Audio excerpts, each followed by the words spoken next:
Okay, we're back, we're live, we're here. It happens to be Monday. Monday is always so exciting. You know, it means there's only 7 more days in the work week. Yeah, exactly. Okay, and Nanci... Not more, if not more. That's Nanci Kriedman. Her sense of humor is very similar to mine. God knows where this is going to go. All right, and she's the CEO of DVAC, which is Domestic Violence Action Center, which is a Hawaii 501c3 nonprofit corporation, been in existence for 25 years.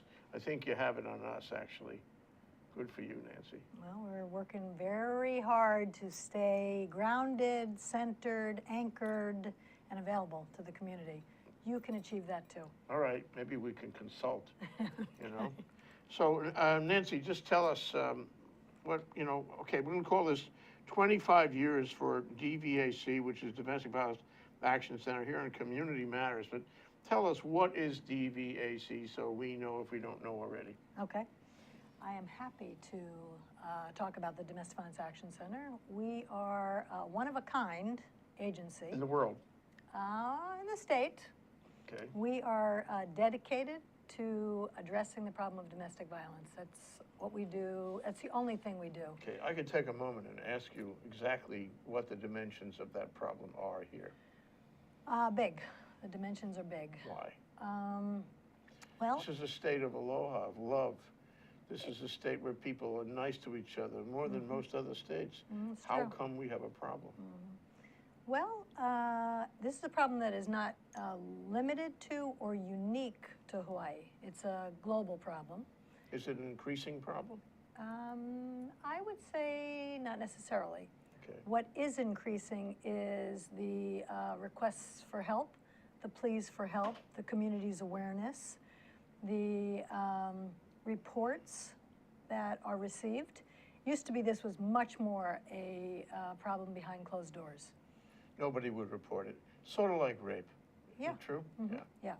So opportunities like this, where we're invited to talk about the problem of domestic violence and educate the community, raise consciousness about it, raise awareness about it, has the effect of inspiring people to begin talking about the problem, motivates people to reach out and ask for help because they become aware that there is a problem. They may be even having the problem themselves. So it's a dysfunction in the marriage between the husband and the wife, right? Well, it's not an individual couple's problem. It is a cultural norm. And I don't mean a culture being Caucasian or Asian or Hawaiian. I mean social norms that permit one person to have power. Can we talk about that a little bit? Yeah. I'm really interested in that. Yeah. So you have a marriage that, in the culture of that marriage, whatever the culture of the people are, in the culture of that marriage, violence is built in. So when I get ticked off at my spouse, I beat her up.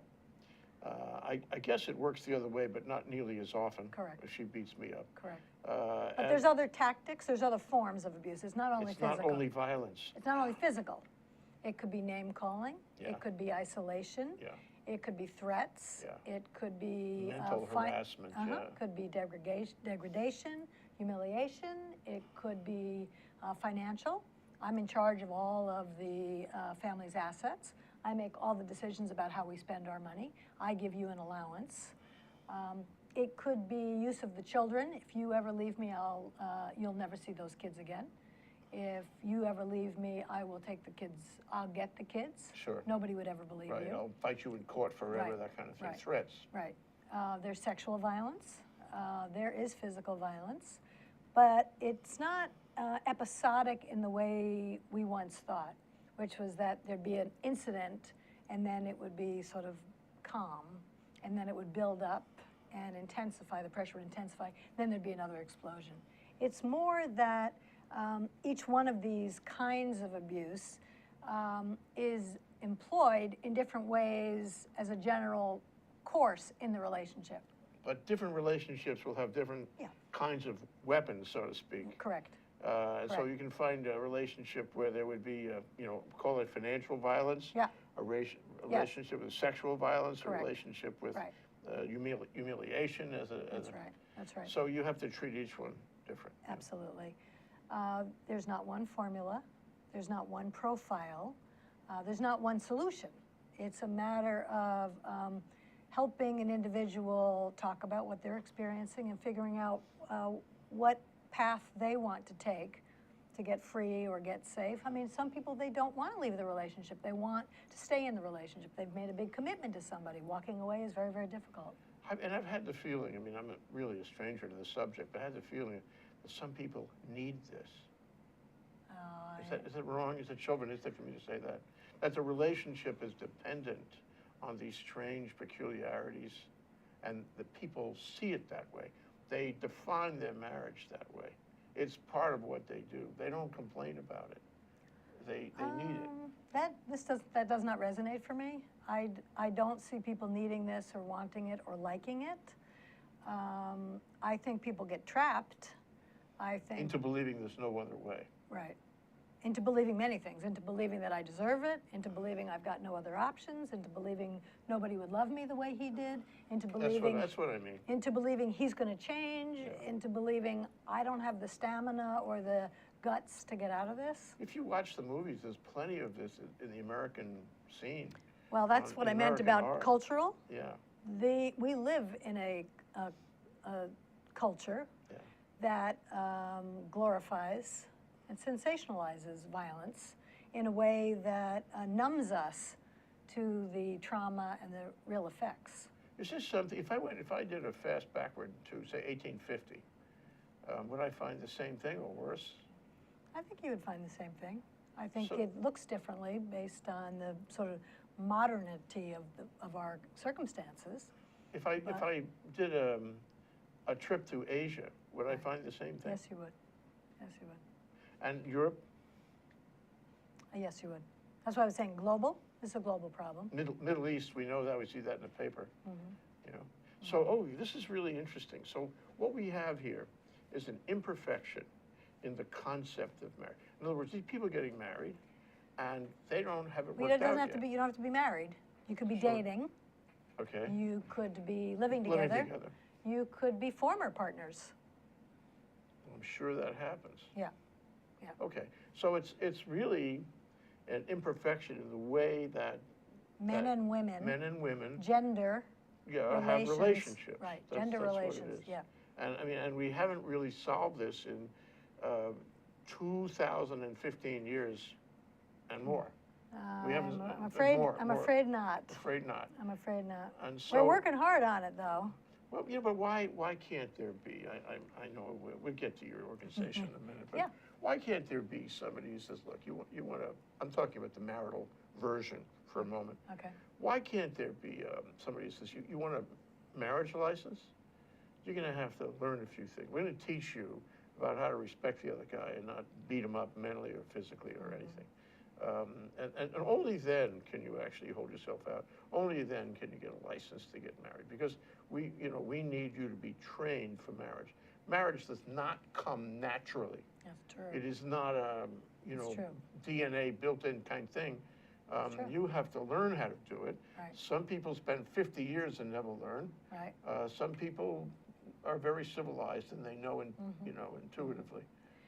Well, I think we don't do that because we don't want somebody outside of our lives telling us what to do or making us jump through hoops that we don't feel are necessary. I mean, it's sort of the equivalent of, do we want government meddling in our personal affairs?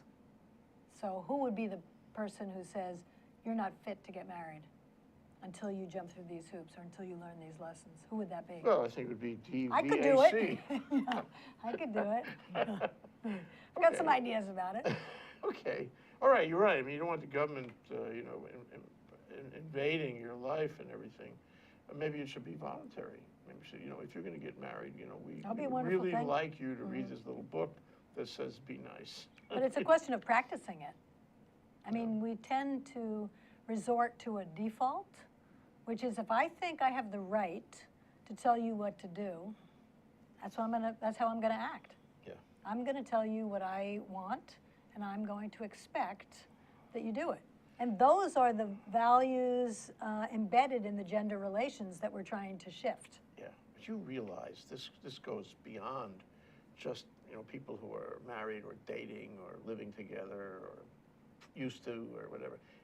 These relationships that we're polishing here, we're making more civilized, really extend to all relationships. Correct. Isn't it true? If you find, for example, a guy who's not treating his wife very well, he probably doesn't treat the women in the office very That's well correct. either. He's that That's kind correct. of guy. That's correct. And although I can't imagine it because I haven't had experience, but I don't see that happening so much with women, but I suppose you can tell me that it does happen with women, how they treat people badly. So it's like behavior modification at the end of the day, isn't it? There is an aspect which requires some behavior modification for sure. Yeah. But I mean, again, it's very normalized. There's a lot of permission to behave this way. Listen to the radio, listen to pop music, go to the movies, watch television. Everybody who wants something is going to use some force to get it. Yeah. And so why wouldn't I? We teach each other this. Correct. I mean, it's like teaching kids And we look the other way when somebody's doing it. Yeah, because it's okay. That what happens is that the television, which is the source of all culture in our community, in our national, maybe in our international community, tells us it's okay, you can do this. And then we learn from that because we have precious, in our adult lives, we have precious little other instruction. So we get it from there. Or examples. We don't have any other examples. We don't know. Yeah. Nobody tells us. Right. And we can't see behind, into the bedroom, we can't see. Right. So we're getting bad information. So in the 21st century, the nuclear world. Well, that's why we have to talk about it. That's why at our agency, we want to go out. We never pass up an opportunity to go out into the community and talk to new audiences or go into classrooms or talk to professional associations or talk to employers or talk to our community leaders or our civic leaders to say, you must understand the problem of domestic violence because families are at the core of a healthy community. And we all pretend that we want to live in a healthy community. And if that's the case, then we have to really support our families. So if I went and got a sample of, say, 100 relationships out there, say in Hawaii, how many of them right now today could we say were normal, acceptable, civilized, not domestically violent, and have, well, what's the cut? It's anywhere from 25% to 50%. Are okay. Well, either way, 25% are being impacted by some form of abuse. 50% of all women will, in their lifetime, experience a form of abuse. That's a lot. That's a lot. Okay, so you can see how it's cultivated in our environment. It's in our environment. It's in our community. It's around. Yeah. So we have to clean this up. Yeah. It's really too bad that it came down this way into our generation. You would have hoped that somehow all those ideal phrases and lessons from our parents and from the institutions who were responsible for advising us before would have cleared this up in the 21st century, but not. We need organizations that can address it directly. Oh, most definitely. I mean, we're several generations behind. I mean, if we are working with families now, they have children. Those children are being traumatized in environments where there is violence going on. Those children will grow up and have another generation of children. Same thing. They'll pass it on. Yeah. So we've got to be very serious and earnest in our efforts to address, name it, and address it. Are we including violence of either physical or mental violence with children too here? Yeah. Is that part of what we're talking about? Can be, yeah. Okay. Can be. Ooh, that's a little scary. It's very scary. So it's serious. Do you have data that can establish if it happens in, this group or that group or this segment of the population or that? What is it related to, for example, affluence? Is it related to age? Is it related to any particular group within the community? Our experience is that it crosses all socioeconomic classes, ethnic groups. You can be rich or poor, doesn't matter. Correct. The interesting variable about it, if you have resources, you're actually faced with greater difficulty in leaving that relationship. The stakes are higher. The shame is great. I mean, if I'm a person of wealth and I have resources at my disposal and I have status, it's very hard to admit that I'm being abused at home. Yeah. It's, So you challenge hang around for it. It's a challenge that's not well understood because the general misconception is this only happens to poor brown people in Palolo, which is Not true. not true. You have to get behind that. Right. That's a mischaracterization, Yes, it is. misunderstanding. Yes, it is. Okay, so now I have to ask you, why are we having this conversation, Nanci? Well, Are you a social worker? no, I'm not a social worker. What was your training that made you do this? I'm an activist. I have a degree an undergraduate and a graduate degree in communication. Where? From the university and from Rutgers. Rutgers, Yeah, oh, yeah. okay, yeah. I have not been, I'm one of the lucky few, I have not been a victim of anything, child abuse, sexual violence, or spouse abuse. It's a big question. Yeah, We'll get to the detail of it, but Yeah. you're dedicating your professional life I've to dedicated this my subject. life You to have this, yeah. dedicated it Yeah. for 25 years, which is amazing considering, look, more than 27 years old. You're too But- kind. You're very kind, thank you. I will accept that. But my question is, why are you into this? What made you go there? I was a young woman once, and I was working at a community action program, and they were this was in the 1970s, and they were starting the first domestic violence program in the community that I was living. And I was sort of a young feminist, and they thought, well, maybe she would be interested in this. They asked me if I would sit on the board of directors. And I said yes. I thought, oh, this is very interesting. So I started working to develop the first shelter, domestic violence shelter in that community. And then very shortly thereafter, I moved to Hawaii. And I thought, well, I wonder what they're doing here in Hawaii about domestic violence. You already had some skill, some interest in the subject. I had When you very, came. very, very, I mean, in the 1970s, nobody really knew much about domestic violence. Yeah. Nobody was really talking much about it. Yeah. So when I came here, I thought, I wonder what they're doing here. Of course, we weren't doing hardly anything at the time. And so I started working at the very first and only shelter at the time. Okay. I worked the weekend shift from Friday night to Sunday night. And a couple things happened. Go ahead. We're going to have a break. Okay. See, I used my hands for that. No Yeah. violence involved. good. Okay. How long is the Nanci break? Kriedman, CEO of DVAC, Domestic Violence Action Center. It's a Hawaii 501c3 nonprofit corporation, has great activities. And we have just finished sort of meeting Nanci and meeting the problem. And we're going to have this short break, come back, we're going to find out what they're doing about it, okay? We'll be right back. Aloha, I'm Kili'i Akina, president of the Grassroot Institute and host on Ehana Kako, a weekly program on the ThinkTech Hawaii broadcast network. Ehana Kako means let's work together. Think of the sad alternative, let's not work together. Here in Hawaii, with all of our diversity and the richness of the people, it's important for us to come together around issues on the basis of what's right and what's good and what's going to serve the common good. And that's what we try to do at Ehana Kako. Every week we interview movers and shakers, people in government, business, and other sectors of society to talk about how to create together a better government, economy, a better world here in Hawaii that can bless the rest of the world. I thank you for your attention to ThinkTech Hawaii, and we look forward to seeing you every Monday, 2 to 3 p.m. on the ThinkTech Hawaii Broadcast Network. We're Ehana Kako, and we wish you well. Aloha. Okay, we're back, we're live. We're here with Nanci Kriedman. She's the CEO of the Domestic Violence Action Center here in Honolulu, 501c3, Hawaii nonprofit, very active.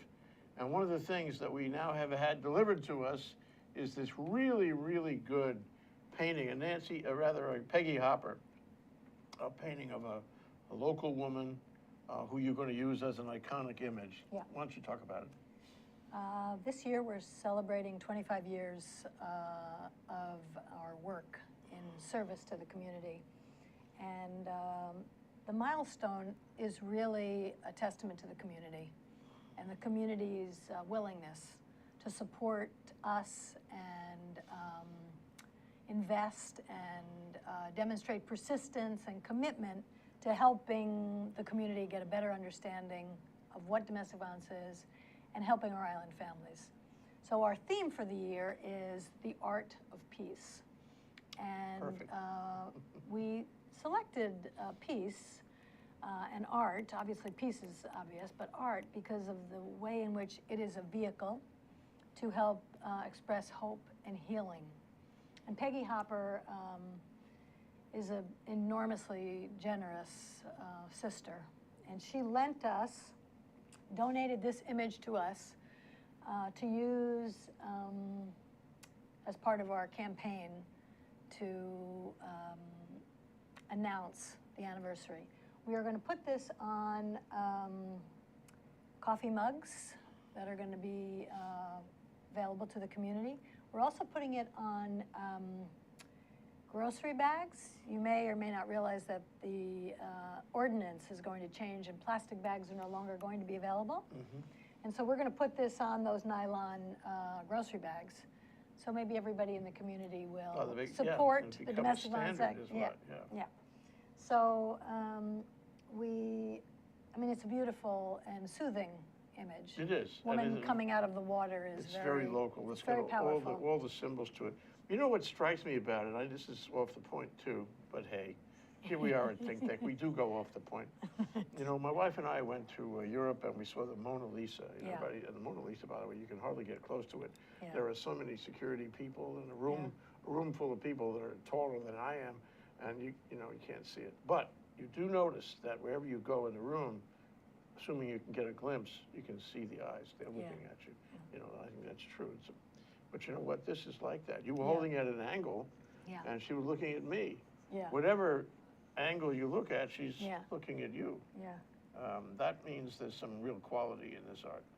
Well, the water is a very healing salve for many people. It is for me. Yeah. I go to the water to heal and soothe myself. Yeah, there's almost a religious quality about it. Yeah, it's beautiful. Well, anyway, okay, so I want to go back to our mission. Our mission is we have identified a problem in our society, in the human race, if you will. Yeah. Okay, now in comes Domestic Violence Action Center. Mm-hmm. The mission is to reduce the amount of domestic violence, as you have defined it. How do you do that? Well, we do that in any number of ways, as many ways as we can. We started as a very small organization with 2 part-time staff in 1990, and we had one program. It was a legal hotline, and we answered the phone.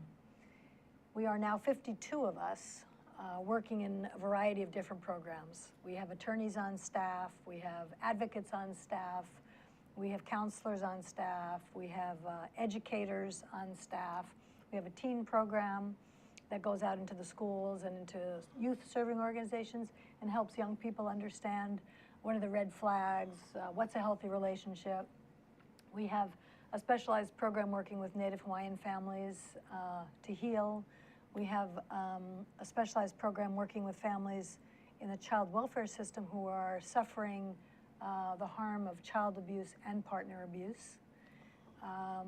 We have a program out on the Leeward Coast working with Native Hawaiian and Filipino families, mobilizing the community to take ownership of the problem. We need everybody standing beside us. So your efforts 25 years ago were limited to emergencies. People who would call you with a crisis. Yeah. Well, I guess correct. Yes. Question also, but probably a lot of crises. Yeah. Now you're trying to prevent this in advance. You're trying to teach about it. You're trying to. I guess there are some legal actions involved. You have a lawyer, and you're trying to stamp it out wherever you can identify it. And sometimes that would be in advance of a full-blown violent escapade. Yeah.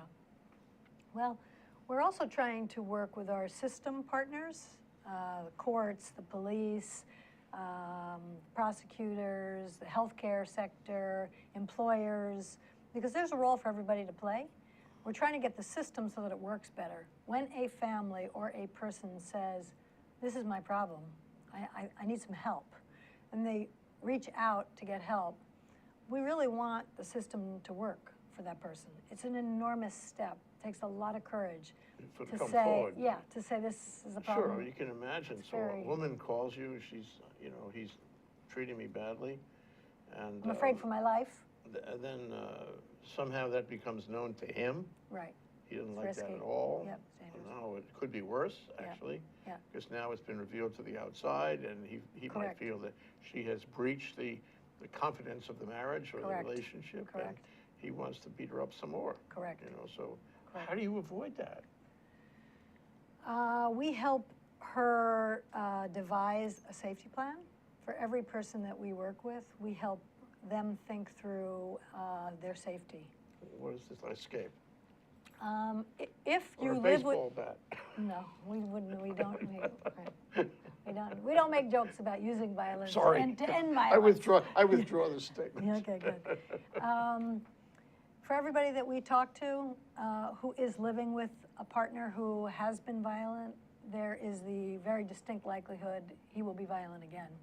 And so it's very difficult to think in the moment if you're under attack or the situation is escalating, what to do in that moment. It's much better if you're prepared and you've thought it out.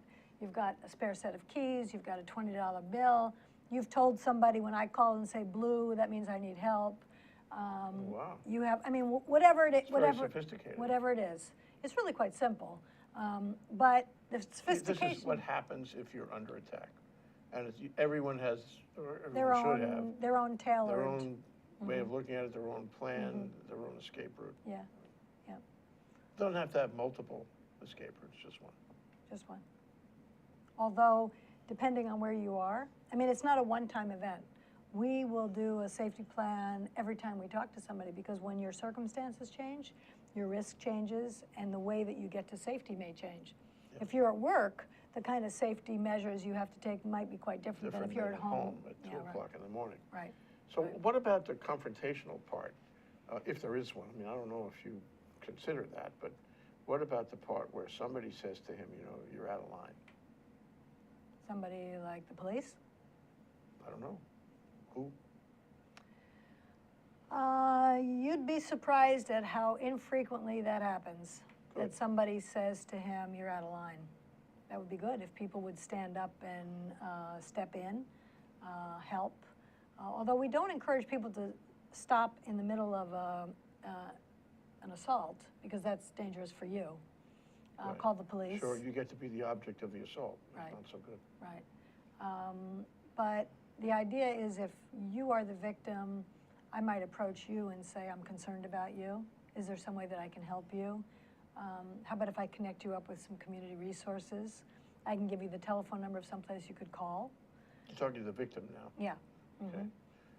If you are noticing in a coworker, let's say, who might be a perpetrator, the way he's talking to his partner over the phone, you might mention it, because by mere fact of mentioning it, you're naming it, and you're letting him know that you're aware of it. Right, so he's not alone. I mean, he's not able to keep this private, that Right. it is a public affair. Right, and that I'm concerned about it. Yeah. Is everything okay in your family? Are there Suppose he some says, none of your business. You say, well, I'm concerned about you. I love you. I've worked with you for 35 years, or, I mean, men don't say I love you to each other or whatever, but Well, there's you could ways, say, there's ways, yeah, yeah. there's ways to convey your concern and your support. I want to support you. I hope you, it's going to do harm to your children. It's going to do harm to your partner. People eventually leave those kinds of relationships. I don't want that to happen to you. Okay, But so again, everybody's got to be better educated. now this person who's talking to the fellow that he, I call him he, sees as a potential assailant, he's been trained by you. You've shown him how to do this? Oh, no. No, I thought you just meant in the course of every day. Okay, just ordinary people. Yeah, No, ordinary no, no. people. It would be nice if we could, who would come? I mean, I don't know too many people who would come. I mean, that's a great idea. I like it. We'll think about it. Are you just showing me the ways that it could work? Yeah. That if you're working side by side with somebody and you are noticing that he's agitated when he talks to his partner over the phone, or the way he's talking to her over the phone is not good, you might take the moment to say, what's up? Is everything okay? Yeah. I'm concerned, Just a way of being a decent but most human people, being. yeah, exactly. But a lot of times people won't do that. They feel like it's not their business, or they don't you know, like, I better not get involved, or, you know. I mean, we don't give people permission to do that. Do you ever give them permission to take breaks? Like right now? Like right now, is it 15 minutes already? Yes, we're having fun. Okay. This is going fast. Nanci Kriedman, the Domestic Violence Action Center, a Hawaii 501c3 nonprofit corporation, doing great work here, here on Community Matters. 25 years for DVAC. We'll be right back after this short break. Aloha, No my name breaks, is Josh you know Green. that. I host a show called Healthcare in Hawaii here on ThinkTech. We get together once a week or sometimes twice a month. Depends. When we're busy, we get together less often, but we love to see you here to talk about the preeminent healthcare issues in our state. Our programs vary very widely. We talk about economics, we talk about healthcare, we talk about social issues on this program. Thanks for joining us. Aloha, my name is Paul Jackson, better known as PJ, and my local interest is in sports. I have my own sports radio show at KWAI AM 1080 that you can stream live. I also have my own website, pjsportsradio.com. We have live guests in studio, and we talk about discussions and topics that everyone wants to know locally here on the islands. We cover everything from surfing to basketball to whatever's going on locally, sports-wise. We try to do our best and cover the topics in depth as much as we can. Once again, thank you for joining PJ here on Hawaii Sports Update. Mahalo.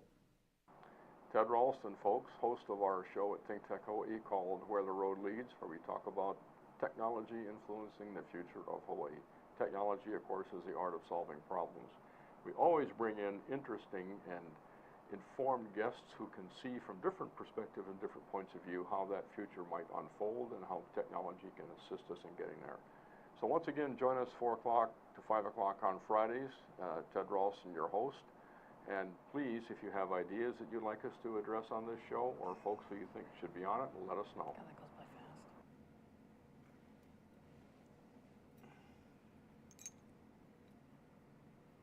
fast. Okay, we're back, we're live. We're here with Nanci Kriedman, the chief executive of the DVAC, a 501c3 Hawaii nonprofit corporation. We've been talking about domestic violence, I am learning a lot. Thank you for that. Yeah, thank you for having me. This is 25 years for the DVAC, which is a very worthy organization, which has grown by leaps and bounds over that time, and is having a substantial effect in the community. So we had this sort of case study going, and I see that somebody, you know, who I'm working with is probably, I overhear it, I see it, is in an abusive relationship. Okay, what triggers my action here? I may know it, but what triggers my actually getting involved? What are the circumstances for that? And on the other side, what triggers that I back off? Where is it dangerous, and where should I sort of say, okay, this is your problem, not mine? I love this conversation because we spend precious little time talking about how somebody could talk to a perpetrator. It rarely happens, unfortunately. What would trigger you, I would hope, is when it starts to haunt you, that what you're seeing is not right. The way your coworker is speaking to, behaving with, interacting, the style of interaction with their family or with their partner. Let me say that people rarely, whether it be the person suffering the harm or the person creating the harm, people rarely admit. It's very embarrassing to be the victim, obviously, and it is. I want to be called out for it. And it's very embarrassing. Maybe they to be got called used to it already. It's the way they conduct themselves. It's almost like they take it for granted, and to get called out is, well. If you're the perpetrator. Yeah.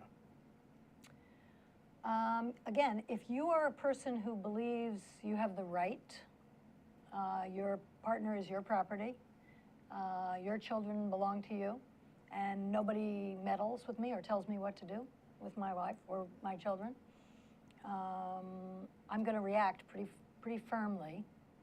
and pretty consistently that this is none of your business. At which point, you might then take the opportunity to reach out to the partner. The At some point, other person. privately, yeah, the person suffering the harm, privately, at some point, and just Is kind of everything express, okay? yeah, express your concern there. It is very difficult for the person who is perpetrating abuse to, first of all, accept responsibility. They tend to say there's something wrong with her. If she didn't do this, I wouldn't have to do this. She's, you know, if you had to live with her, you'd be doing this too. I mean, she's driving me crazy. She's sleeping with somebody else. I'm sure that people Have good, react that way. Yeah. Come on, be defensive about it. Yeah. Not Well, my fault, right, her fault. right. There's a lot of blame and minimization. Not that bad, not that serious. You know, what are you getting all worried about? You know, we're just having a marital problem. All couples fight. So where do I back off as I'm the, the fellow trying to help? Where do I say, well, I think I better get out of here, I can't. I'm going to get in trouble, this is going to get a bad reaction. Well, it depends on how serious you think the violence is. You might go to your supervisor and say, I sit next to him all day long. He's on the phone 100 times a day with her, finding out where she is, who she's talking to. I can see that something is really not right here. You talk to the supervisor, possibly. If you see anything that causes you alarm, maybe pushing, shoving, whatever, call the police, because they're trained to stop an incident from occurring in the moment. And then you guys can huddle at your workplace and figure out, what are we going to do? How are we going to support him? How are we going to support her? How are we going to make sure those kids are safe? Okay, where do I stop though? Do I never stop? Again, I think a little while ago I said there isn't one formula or one profile. Yes, you did. I don't want to say, this is the moment you stop, because every moment is different. Yeah. So they could call us and we could help them walk through it. Yeah. And we could listen real carefully for what they've seen, what they've observed, what they're worried about, what they know, and then we can do some coaching for them. How does this reconcile with the old notion of, we used to call it in our practice, MIB, Mine, the marriage is irretrievably broken, uh-huh. which is the 100% ground given in divorces Right. in the state of Hawaii. You don't really, it's no fault. What we got to say is the marriage, whatever that means. I'm not sure what it means even now, but it's marriage is irretrievable. At some point, this kind of thing, goes down the track, and that is what the conclusion would be. How does your effort, how does your perception of this disintegrating relationship connect with the divorce court and marriage is irretrievably broken? We don't sit in judgment of anybody. We don't make judgments about anybody's relationship. We don't make judgments about anybody's decisions or what action they do or don't take. We are a resource to help you figure out whether your marriage is irretrievably broken. That's up to you to decide. Again, people don't walk away from something they've invested in. We are taught that when you make a commitment, you stick by it. Each one of us is very different. We stick by it for different periods of time. We make different kinds of investments in it. We do different kinds of things to make it whole or make it robust. So again, it's between you and me. What is it I need, and how can I help? How can you help me get it? I mean, You me decide. me as your friend. Yeah, Yeah. or or my counselor. Yeah. I mean, if you call me, Well, if you, maybe he says, look, the marriage issue broke. I'm going to go see my lawyer on Monday, and there's nothing left here. And, I don't think we'll have any violence, either physical or psychological, because I won't be with her anymore. I'm leaving. I'm out of the house, whatever he's going to do. I'll be very good. Yeah. That solves the problem, because that is, That may or may not solve the problem. well, you're right. People can engage in violence after a divorce, and I've seen that myself. Right. That's actually very common. Yeah. It Because they lasts still have for- this kind of abusive relationship. It's not over yet. Right. Yeah. There's a lot of harassment that goes on after. Yeah. It's hard to let go. It's hard Sure. to And move, by it's hard to move definition, on. they're really ticked off anyway. Well, I mean, some of it's anger, but some of it's control. It's like, I told you that we weren't breaking up. That I told you that no one else would have you. I told you you could never I still leave own me. you. Yeah, Ooh, it's it's hard. creepy. It's mean. It's hard. I mean, yeah. It's harsh. Yeah, Oh, your work is cut out for you, actually. yeah. You know, so That has crossed my mind. I mean, I just, I mean, you sleep well? I didn't sleep well last night, but Okay. I try to take very good care of myself because this is You need the strength this is for it. rigorous. Yeah. Because you tend to, what's the word, incorporate, integrate some of these problems in your own, don't you? I mean, it's got to be what people do in a nonprofit Well, like I this. mean, we try to create our own personal boundaries. We try to take good care of ourselves. I mean, it's hard to not take certain things home with you, but if that is what you do, then you can't do this work because it would destroy your life. You have to teach yourself Yeah, to separate. you have to learn what it is for you that makes it possible for you to serve in this way. You are a social worker. I'm not a social worker. I know that, don't- but you are anyway. Yeah, Sorry, yeah. because you can't. I'm a giver. I'm a helper. Okay, there we go. Yeah, yeah. So anyway, let's take a moment now. I do want to get to this and tell me, you know, what kind of what's the mechanism by which you operate, raise funds, and so forth. I was gonna ask you the question, you know, where is your office located? And you had a very interesting pre-show answer for me. Want to give me that now? Sure. Our location is confidential. We take very seriously the safety of the people who come to see us and the safety of our staff. So our address is not on our letterhead, it's not on the building directory, it's not to be found. We want to make sure that people who come to see us for help can come safely. Wow, really important. Very important. Okay, so you're out there. This is the year of the art of peace, which I really like, the painting and the notion of art as a consoling phenomenon in our lives. And peace, of course, is the absence of violence. Right. It's the other side. It's the Yeah. flip side of Yeah. violence. So That's what we're aiming it's a for. great place to go. So, okay, with all of that as the theme, what are you doing in the way of organizing your support? Well, in the spirit of our commitment to the art of peace, we, with the support of some community allies, hosted Art After Dark at the Honolulu Museum of Art in February, which, as you know, is Valentine's Day. It's also Perfect. Teen Dating Violence Awareness Month. Yeah. So we thought that was kind of a nice intersection because violence is juxtaposition in the spirit of celebrating love and Valentine's. We are having our annual golf tournament in April, infused with expressions of art. We are hosting a gala in October, which will feature works of art and contain performing and visual arts. We will, we're aiming to host an exhibit at the Peggy Hopper Gallery and also at Honolulu Hale so that our community can join us in celebrating the art of peace. That's great. What kind of people do support you? We have a very diverse base of supporters. We have a lot of support from our civic leaders and our elected leaders.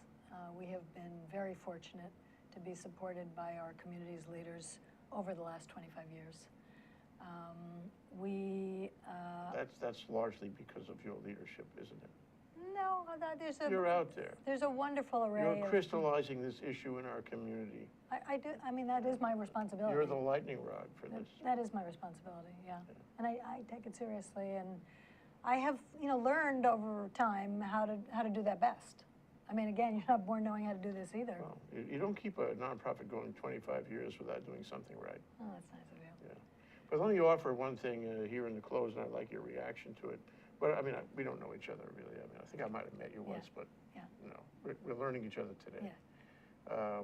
Me and my bad jokes and all that, right? Just one. That's Just- pretty good. That's pretty good. Okay. That's pretty good. You'd be amazed.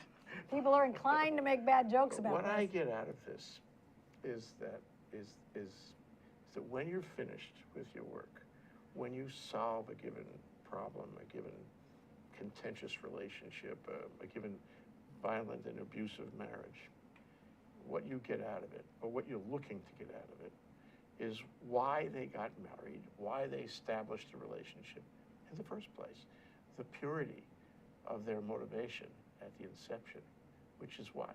It's love.